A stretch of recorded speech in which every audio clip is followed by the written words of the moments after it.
केसारी जी जीवन में कुछ भी करे वो चर्चा ही होता है।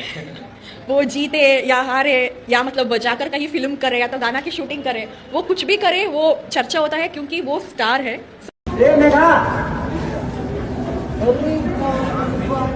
हम पीछे से समझ लिए कि मेघा ही हो। तो दोस्तों अभी आप लोगों ने देखा क्या कुछ बोला खेसारी लाल यादव के बारे में। फिल्मी दुनिया की खूबसूरत एक्ट्रेस कह सकते हैं मेघा श्री ने खेसारी लाल यादव के चुनाव पर भाई, जी हाँ, उन्होंने बोला कि खेसारी चुनाव हारे या जीते लेकिन भाई खेसारी लाल यादव जहाँ जाते हैं एकदम खूब चर्चा का विषय बन जाते हैं। और दिखा भी बिहार चुनाव में एकदम एक तरफा कह सकते हैं, सबसे ज़्यादा सर्च करने वाले में से सिर्फ खेसारी लाल यादव, जिसे सबसे ज़्यादा सर्च किया गया है।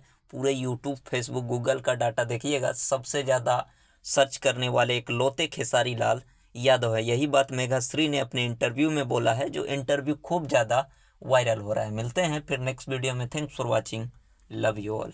इंसान करना भी इंसान का काम है।